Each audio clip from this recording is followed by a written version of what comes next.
When Leonidas Lafayette Polk and his family moved into their new home in a fashionable Raleigh neighborhood in 1891, he was a man at the peak of his career. His fine house, located on Person Street a few blocks from its present site, was a symbol of his success. Both he and the city had risen to a proud height over the preceding decade, and now Colonel Polk was poised to take another giant step forward. As head of the National Farmers Alliance, he became, by early 1892, the leading spokesman of a new political party, the People's or Populist Party, and was its likely nominee for President of the United States. Colonel Polk readied himself for this stage with an exhausting cross-country speaking tour. At the same time, wife Sarah settled in, with the help of her two grown daughters, to life in the capital city.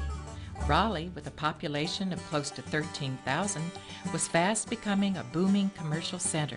It had a brand new city hall and railroad station, cotton mills, tobacco warehouses, over 30 churches, electric streetcars, colleges, and even an opera house under construction.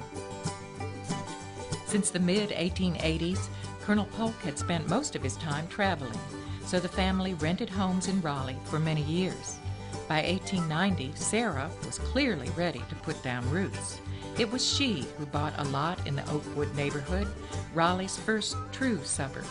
Houses there were designed in a variety of Victorian styles to suit the city's merchants, lawyers, doctors, and civic leaders.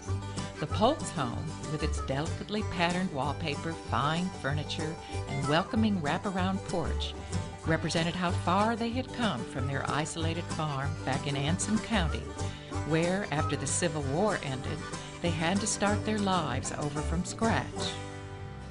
The war had been a defining time for Polk.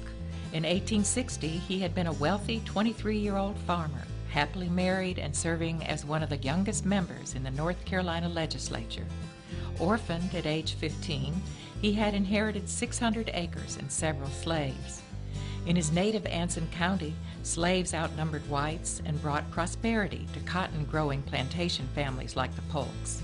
Still, young Leonidas did not support Southern secession. Elected to the legislature as a Whig, he vowed that he was going to be a Union man, exerting all my power to aid in averting civil war. When the war did come, Polk joined the Confederate Army. In 1865, Polk returned home to Anson. He had lived 5 years as a soldier, fought in 3 states, and was wounded at Gettysburg. When I returned at the close of the war, he later remembered, I found my home desolate and ruined. The Union Army had laid waste to the land. His former slaves had been given freedom without money to buy land or seed, so they, along with many impoverished whites, faced the grim prospect of farming as sharecroppers. All over North Carolina, farmers had to learn how to get by with no resources beyond the soil they tilled and their own energy and ingenuity. Many put all their effort into growing tobacco and cotton, crops that could fetch a high price or be nearly worthless, depending on the market. On his own farm, however, Colonel Polk diversified crop production so that he would not have to depend on uncontrollable prices. He was even able to found a new town, Polkton, to take advantage of the Central Carolina rail line when it came through his land. In 1874, he began a weekly newspaper, the Ansonian, which became the bullhorn for his views. Polk's ideas were influenced by the Grange movement, which increased cooperation among farmers. With growing influence, he urged the state to improve its agriculturally based economy by harnessing new technologies, science, and financial restructuring. In the 1870s, Polk began a lonely crusade to create a state Department of Agriculture. His efforts finally succeeded thanks to his friend and former regiment leader, Governor Zeb Vance. Polk became the department's first commissioner in 1877 and initiated many reforms. The department began testing fertilizers, tracking crop production statewide, and urging diversified farming as well as easier loans for the farmers. Impatient with his conservative board, however, Polk left the post after 3 years. Through the early 1880s, Polk tried out several ventures, some unsuccessful. But he wouldn't abandon the farmers, who were slipping increasingly into debt as crop prices continued to fall. In 1886, Polk published the first issue of the Progressive Farmer. It quickly became the South's leading newspaper for farmers and has retained its national prominence since then, especially through its popular spin-off, Southern Living, begun in 1960. Polk devoted most of the Progressive Farmer's pages to practical problems that farm families faced, but he also pushed a bold political agenda, urging readers to join local farmers' clubs to forge a stronger collective voice. He wrote in his magazine's pages, "Our farmers buy everything to raise cotton and raise cotton to buy everything. And after going through this treadmill business for years, they lie down and die and leave their families penniless."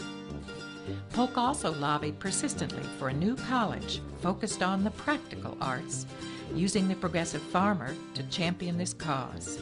When the North Carolina College of Agriculture and Mechanic Arts was founded in Raleigh in 1887, Polk was recognized as one of the founders of what became North Carolina State University.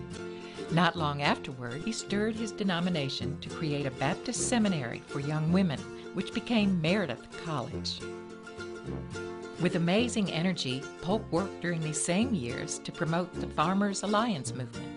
The alliance had risen quickly since its start in Texas in the late 1880s. Polk's passion and eloquence made him perhaps the organization's most effective leader. He was elected head of the 2 million member group in 1890. One North Carolina newspaper commented, "Some alliance men seem to have more confidence in him than in God." In 1891, as Sarah guided the construction of their new home not far from the state capitol, Polk gained unprecedented control over state politics with the help of the farmers' vote. The farmers' legislature during that term increased the tax rate to support public schools, established new colleges for women and for blacks, and approved regulation of the railroads. By 1892, Polk was ready to present what was nothing less than a populist revolution to the nation. In February, he called for the Great West, the Great South, and the Great Northwest to link their hands and hearts together and march to the ballot box and take possession of the government and run it in the interest of the people. With this stirring call, he became the certain presidential nominee of the People's Party. Yet his health had been terribly damaged from ceaseless work. On June 11th, he was struck down with a hemorrhaging bladder as he traveled by train from Raleigh to Washington, D.C. He died there and was buried the next day in Oakwood Cemetery, Raleigh, not far from his new home. Colonel Polk's ultimate successor as editor of the Progressive Farmer, Clarence Poe, wrote upon Polk's death that every farmer in the land is a mourner. For a few years, populists made gains in national politics, but before 1900, the party's influence had waned. Sarah Polk lived in her beloved house on Person Street until her death in 1901, when it became the home of daughter Juanita Denmark and her family. The house remained in the family until the 1960s. From its permanent place on Blunt Street, near the governor's mansion and the Capitol that Colonel Polk knew so well, his home reminds visitors of his progressive vision, his large-heartedness, and his lasting impact on both North Carolina and the nation.